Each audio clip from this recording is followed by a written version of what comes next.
আপনারা দেখতে পারিতে আমার দ্বারো আছেন 12 বছর একজন মেয়ে সুহানি নামে পরিচিত, তাই ইনস্টাগ্রামও বিশেষ করে রিলস ভিডিও বানায়। আচ্ছা, আমি সর্বপ্রথম জিজ্ঞাসা করতাম সাইয়ার যে তুমি মসজিদে পড়াশোনা কতক্ষণ করছো? জি ইনশাল্লাহ আমি মসজিদে কুরআন শরীফ 3 খতম দিছি।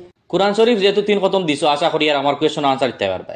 আমি সাইয়ার ইসলামী লাইনে কয়েকটা কোয়েশন করতাম তানরে, যদি আমার কোয়েশন আনসার যদি তাই দিতে পারো তে আশা করবো তানরে কোনটা গিফট দিয়ে উৎসাহিত করার লাগে।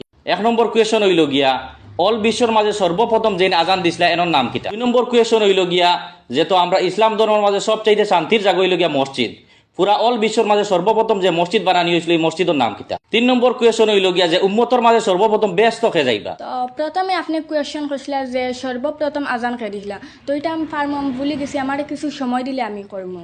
তো 2 নম্বর কোয়েশ্চন করছিলা আপনি যে সর্বপ্রথম যে মসজিদ বানানি হয়েছিল এই মসজিদের নাম কি? এটা আশা করি আমি দিতে পারবো, তো এটা হইল মসজিদে কুবা। তো 3 নম্বর কোয়েশ্চন আসলো যে সর্বপ্রথম উম্মতর মাঝে ব্যস্ত কে যাইবা? হযরত আবু বকর সিদ্দিক রাদিয়াল্লাহু তাআলা আনহু। আচ্ছা, যেহেতু আমি 3টা প্রশ্ন করলাম, তিনটা প্রশ্নের মাঝে তাই 2টা প্রশ্নের উত্তর আমার বহুত সুন্দর হিসাবে দিছ, আর একটা হতে পারছই না। এটা হইলো ব্যাগ দেখিও, আর এটা হইলো কি আমরা প্রায় সময় পড়াশোনা করি, আর আমি চাই যে তোলা আকর্ষণীয় ভাবে কোনটা দেওয়ার লাগে। কলম তো আমরা নর্মালি প্লাস্টিকের কলম ইউজ করি না, এগুলো তোলা মানে স্টাইলিশ দেখা যায় না রে।